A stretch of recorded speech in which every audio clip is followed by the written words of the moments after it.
Thank you for listening to The History of the Papacy. I'm your host, Steve, and we are a member of the Parthenon Podcast Network, including Scott Rank's History Unplugged, James Early's Key Battles of American History, Richard Lim's This American President, and more.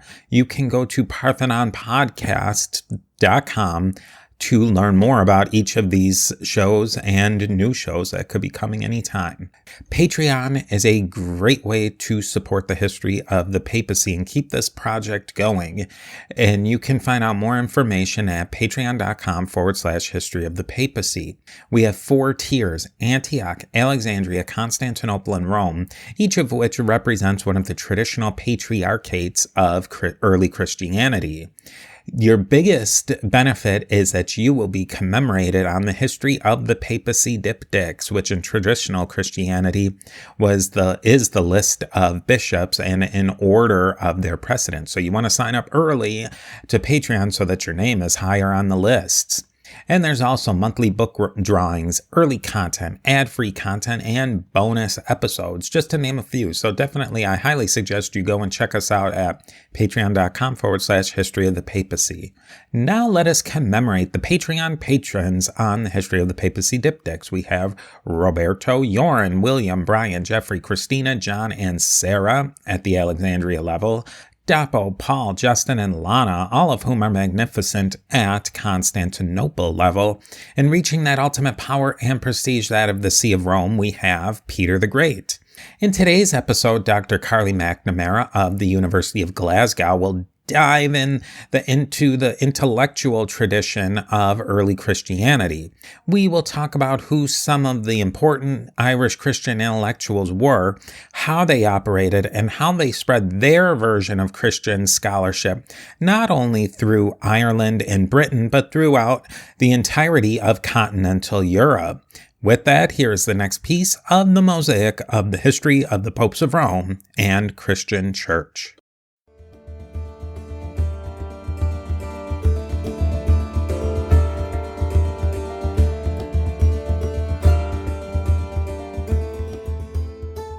If we move on to what were some of the big cities that were starting to, as we get into the later Middle Ages and we're getting some new things. We have the Vikings coming in.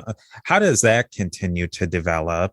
Yeah, so I think that's a great point. So if we're looking at kind of pre-Viking Age Ireland, there aren't really any cities that we would think of today. They tend to be, smaller settlements. And again, that's going to be a little bit different to what we expect to see, from places that were part of the Roman Empire, where Rome, founded these, Londinium, Eboracum kind of places.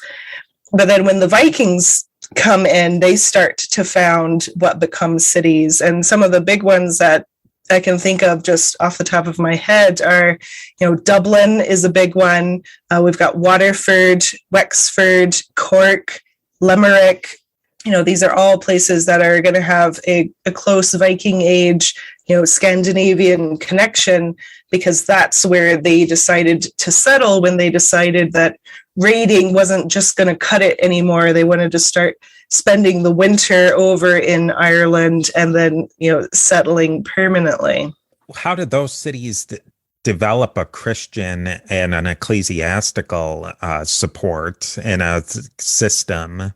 Yeah, so we see the Vikings kind of getting pulled into Irish politics fairly quickly, and, being able to talk a bit more in depth about that would be, I think, really interesting. But just to give a little blurb about it, if you like, they're finding themselves in a context in which, we're looking more and more at society itself being Christian. And so if they want to trade with people, it's likely they're trading with Christians. If they want to take wives from the local population, they're likely to be Christians. If they're wanting to, make agreements with local kings to serve as mercenaries in their wars against other Irish kings, it's likely that those kings are going to be Christian. So they're going to get a lot of exposure. And as they start to get that, we're going to get the ecclesiastics coming in, or maybe there's a monastery nearby. Anyway, near Cork, there's Lismore and a number of other monasteries. So they're going to be around. And I think that's probably, I almost want to say by attrition, kind of how they start to get pulled into Christianity. Talking about the Christianization of, Scandinavians, I think is really fascinating stuff. Yeah, because they come in, and in different ways, different places where the Scandinavians went, sometimes they had their families with them. But if you're going into a place that's heavily acculturated in one area and you want to become a part of that culture, it's really a lot easier to just become a part of that culture than to really impose your culture on top of that. It's just not how that would generally work. If you're a handful of Vikings going into England or Ireland, you're not going to necessarily, and you want to get married and you want to settle down, you're still probably going to carry on some of your aspects of your culture just naturally, but it's a lot easier to learn their language, get into their religion so that you can get married, settle down, do that whole thing. Yeah. And we start to see, once we've got the kind of Viking kingdom of Dublin getting fairly large, we start to see Vikings who themselves have Gaelic names. And so it's very obvious that there's been intermarriages going on between, Scandinavian and native Irish or Gaelic speaking peoples. And we might have a think about the degree to which a certain amount of interreligious, experiences within a marriage were going to be fairly normal, even though we are moving increasingly towards a very Christian society. Yeah, I think of it's something that it seems so real to me that it plays out. Like you maybe have a Viking who comes in who's into Odin or whatever. He's marrying a Christian, and maybe he adopts Christianity in every way, but he's still going to just naturally carry on with some of the things that he always celebrated. And it's going to get, folded in a little bit, at least into his Christianity, or a lot of it, probably depending on case by case. Yeah. One of my favorite stories that talks to the conversion of Scandinavians is, more in Byzantium, and they would do these big baptism events. And this one guy comes in and he gets his baptism, and they give him, a new piece of clothing, and they're giving new clothing to all of the people getting baptized. And we're told that he turns to the people who are doing the baptizing. He says, well, this shirt isn't as nice as the one I got last time. And so that's kind of evidence for us of, how sincere are some of these Vikings actually being, when they go through some of these mass baptisms. They're going, I'm going to get maybe a nice meal. I got to wash myself anyway. Maybe it's Lagerdag, maybe it's washing day. They're going to give me some stuff afterwards. In their own religion, they're not beholden to just a single deity. They can, revere any deity they want, basically. And so they're like, right, I'll worship your guy too. You're going to give me some nice stuff. So we can throw that into the mix. And I think that goes back to when we talked last time about the conversion of Ireland and what the thought process of some of these kings, or even just your everyday person, might bring to the process of conversion, or the sincerity of their conversion. Yeah, it's so interesting. We're really looking at, in any cultural change, what's the really zoomed out view, but all of these changes were really made granularly. They're changed at, the individual pixels come together to make the big picture. Yeah. We talked in previous episodes about the Druids and the intellectual life of Ireland. How did that evolve throughout this period? Yeah, that's a great point. So, we talked previously about this intellectual class that existed from really the ancient period, as early as we have texts talking about the Celts, these druids, these bards, these vates, and that carries through to a degree into the Christian period, even into this 17th century. Even you've got these hereditary positions of poets and bards and historians. I've mentioned the court poets that existed in Wales and what's called the Old North. So we can see that kind of following through.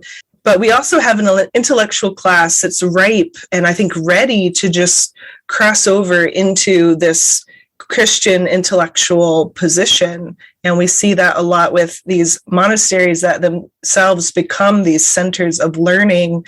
And we're told that a lot of people would go to Ireland to receive religious training in Christianity, even once it becomes Christian. So we are seeing this big intellectual tradition. And I'll plug again my favorite monastery here. Bangor Monastery was well known as being a very intellectual site.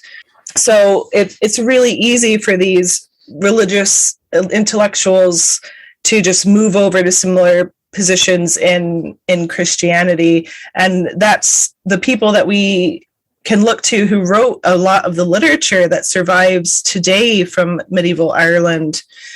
So I know I've already mentioned that there are records in the annals that refer to celestial or astronomical phenomena, some of which we can test for accuracy. And the number of entries and the general accuracy of those entries has led some scholars to suggest that there was a sustained and powerful observation of astronomical phenomena being carried out in Ireland from at least the 7th century AD.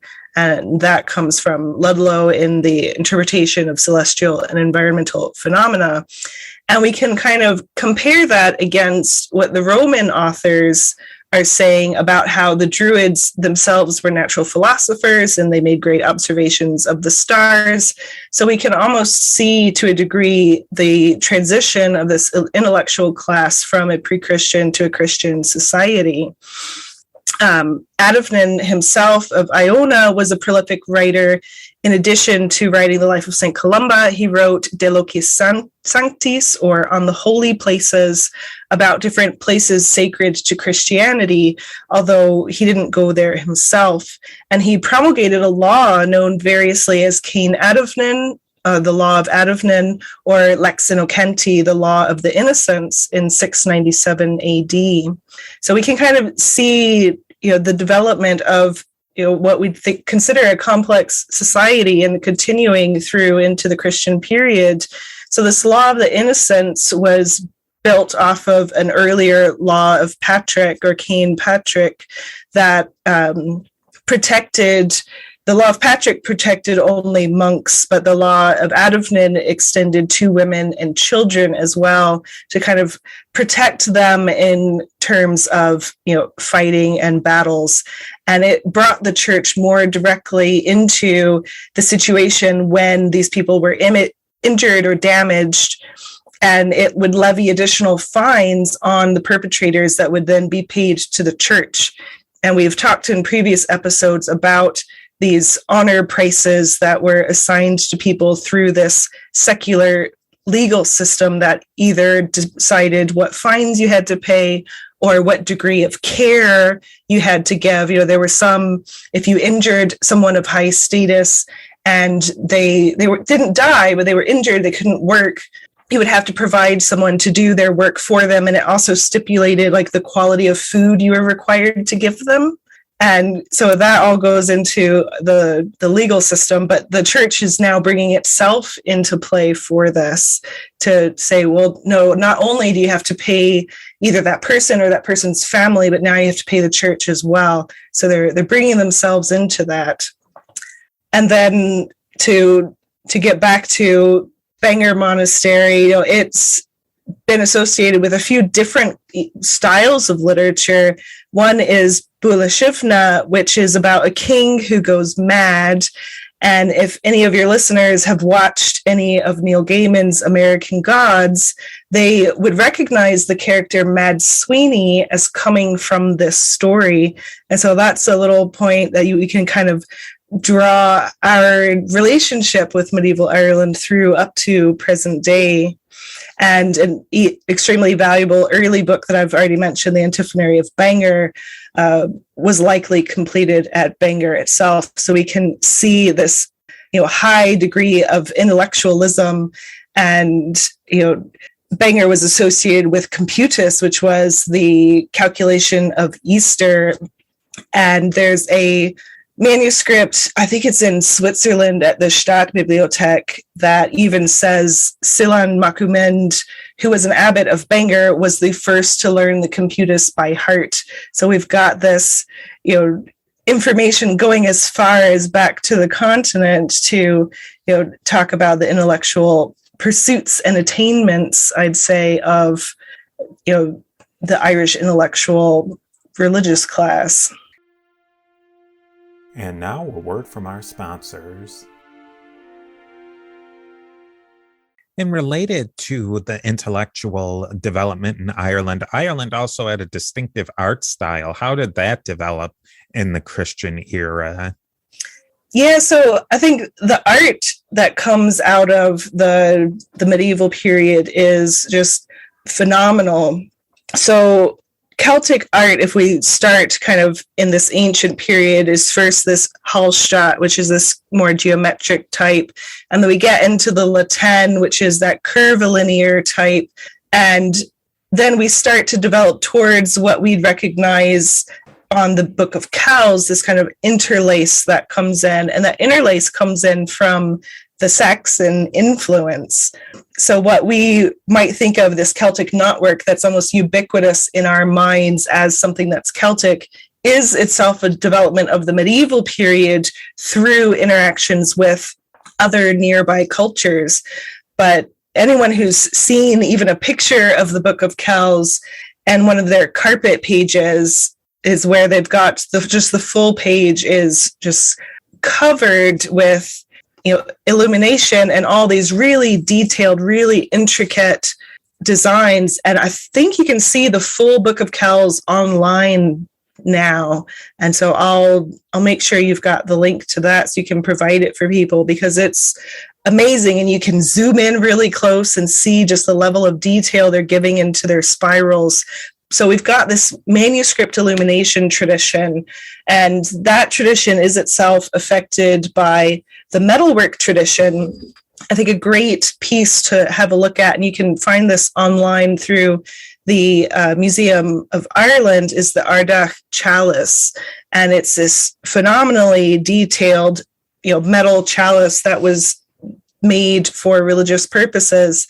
And you can see similar metalwork styles being used in the manuscript illumination, but then also on the crosses that are made and erected. So we end up with these magnificent high crosses. And, many of your listeners who know anything about Ireland will likely be familiar with the high crosses, especially from the 8th into the 10th centuries is really when they're at their height. And some of them are incredibly tall and really fantastic. And again, we can see this similar style from this metalwork coming through in how the sculptures themselves are designed.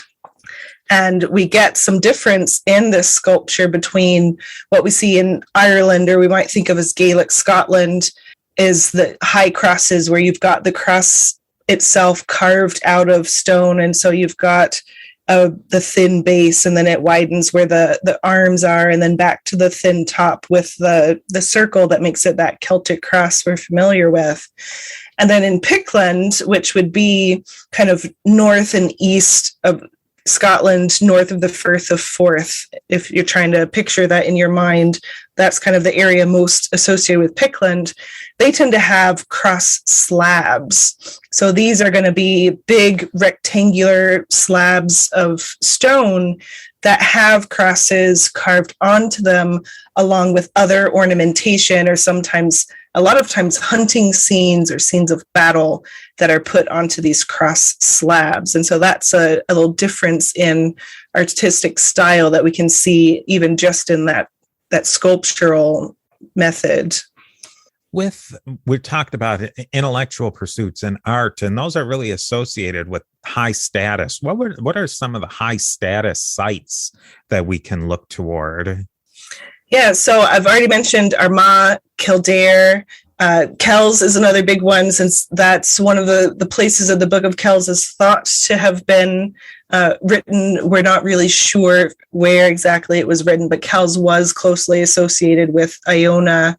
There's also Clonmacnoise, which is founded in the mid 6th century, and the annals of Clonmacnoise come from there. We've got Inishfallen, which is there in the south of Ireland as well, and the annals of Inishfallen there.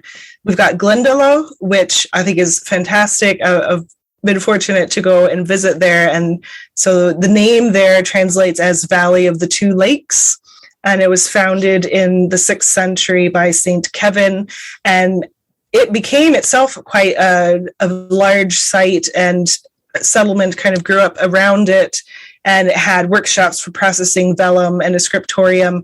And I like to kind of bring up as much as I can this, having a scriptorium and processing vellum and being able to make these manuscripts is itself indicative of the high status and the wealth of a monastery, just because of how much effort and resources and time has to go into processing the vellum, having all of the calves that are required, and then, being able to, get the materials you need for the ink, and have people who are capable and trained in, even if it's just a copyist, like you have to be trained. There's not much space for you to mess up on one of these leaves that you're writing. So the existence of a scriptorium, I think, is very indicative, especially along with these high crosses or these cross slabs, as indicators of high status sites. And then I wanted to just kind of tack on to the end Mellifont Abbey and Cashel, both of which kind of get going in the 12th century, but Cashel becomes this really big religious power center in the south, and is another really fantastic place to visit. It's called the Rock of Cashel because it's up on this uplift. It's really nice. And then in Dalriada, which is this kind of Western Gaelic speaking part of Scotland, we've got Iona, and then we've also got Lismore, which is an island. If you know where Oban is in terms of Scotland's geography, it's an island off the coast of Oban. It's about an hour by ferry, very small ferry to get across to it. But Macabre is another saint close to my heart. And then if we go up a bit into Pickland, you've got Rosemarkie, Port Mahomet, then you get Dunkeld and St. Andrews. In Strathclyde, which should be a British kingdom. So they'd be speaking a Brittonic language, which I like to poke a bit at people and call it kind of a Proto-Welsh, is Glasgow. So here where I live would have been part of this British or British-speaking kingdom.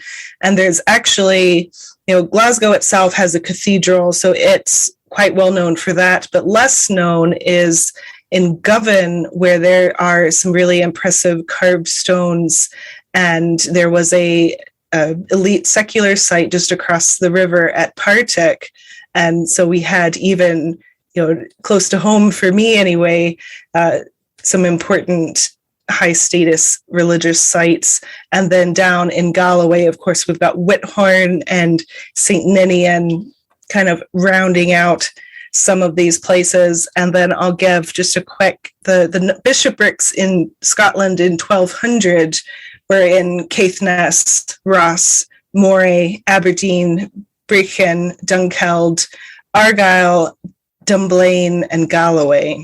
And it's like you were saying, that these places, once they started to produce something high status like the vellum, it required so many different activities, they all started to, I guess, to use a modern terms, they're getting economies of scale there, and they're starting to have value add. And that's even probably drawing even more. If you're going to set up more high status things, you can start doing them all together in these areas, which is just making them richer and richer.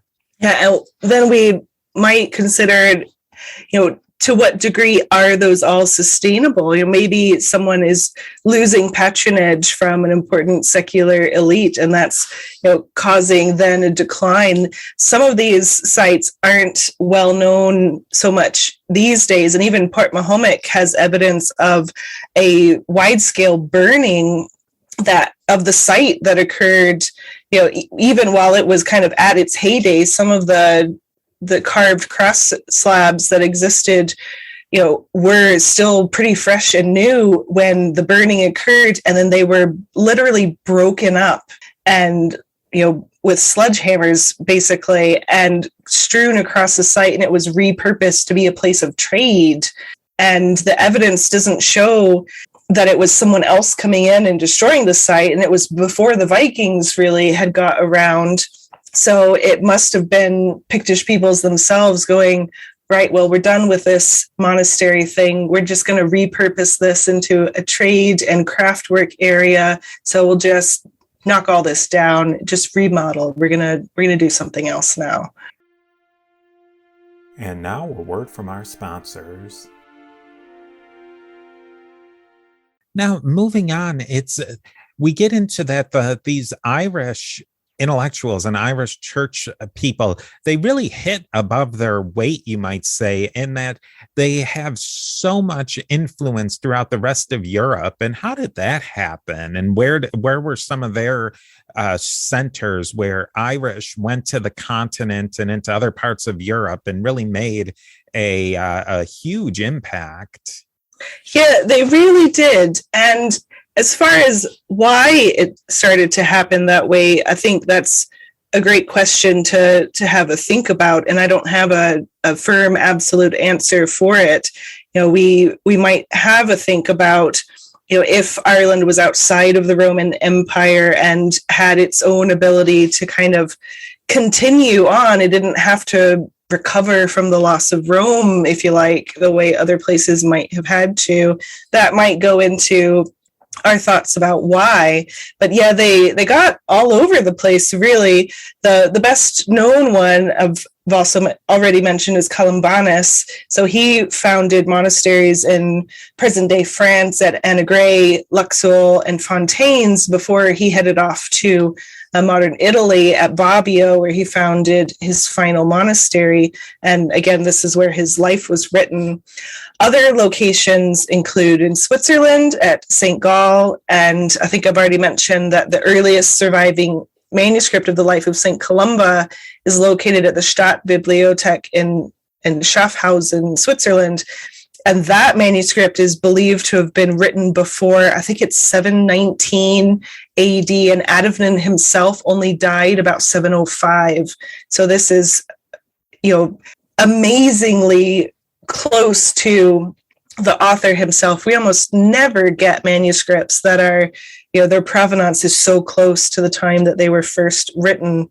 We also see sites in Germany and Würzburg. That's where that piece of paper was inserted into a manuscript of the Gospel of Matthew. And then they've just got this bit of paper stuck in going, oh, Mosenu Macumen, it specifically says Scriba, an abbot of Bangor, having learned the Computus by heart.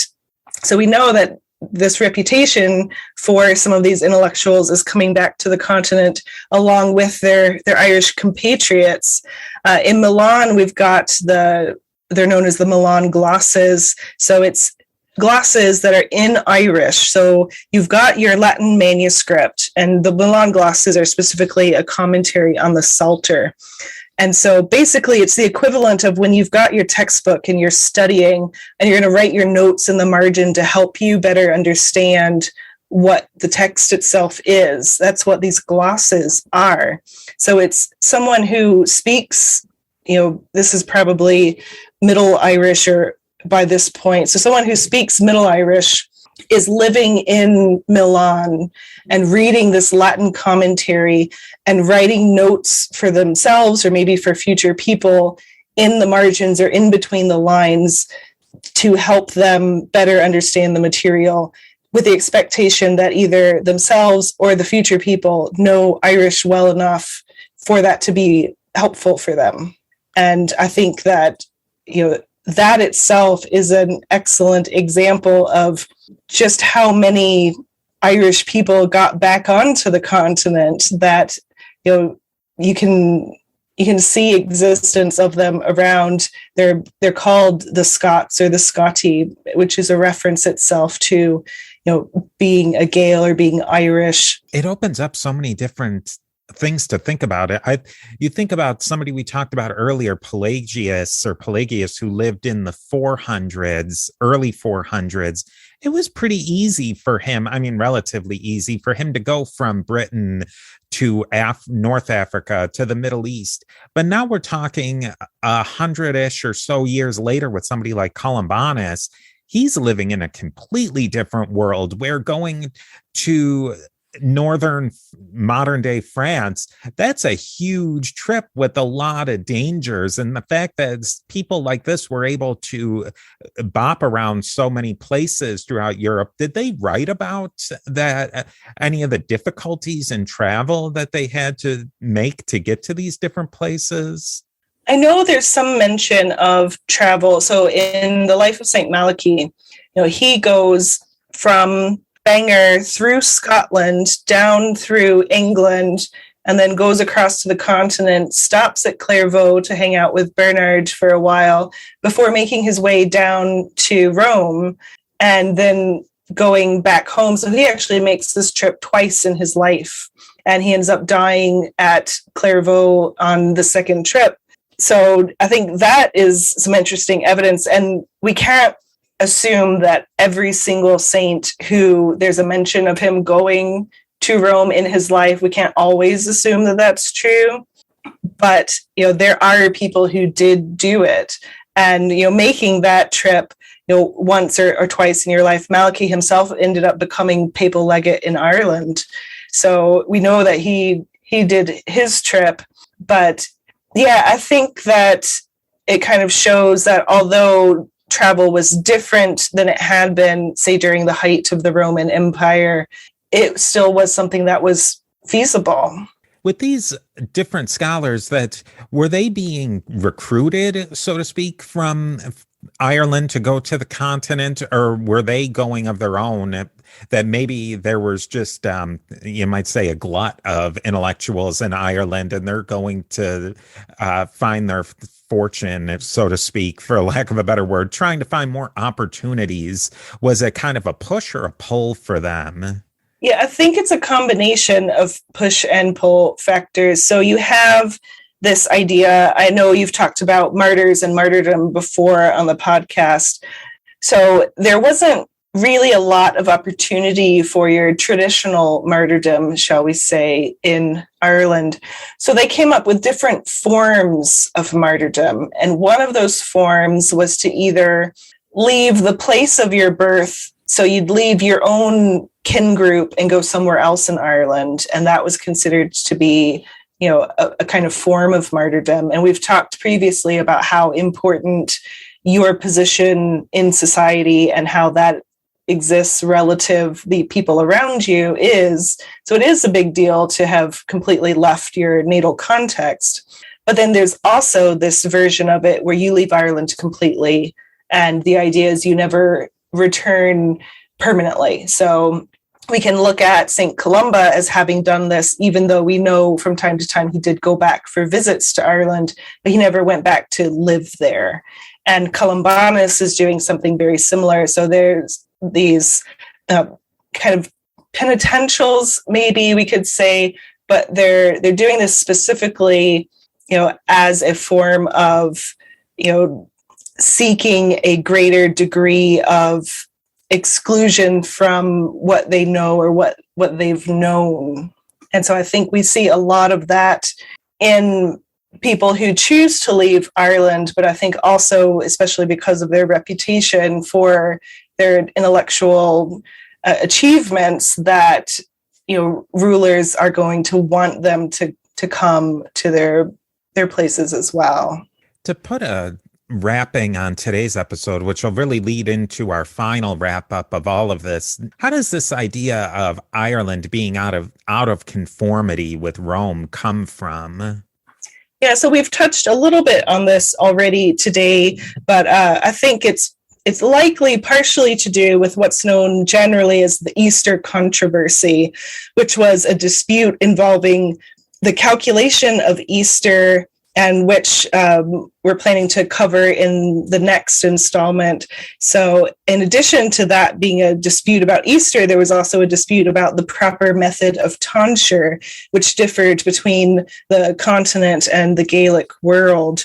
And then on top of that, we've got this 12th century influx of Cistercian reform into Britain and Ireland. And it seems likely that this renewal of interest in classical learning of that time caused a return to the classical view of periphery as barbarian, which we've already mentioned a bit today.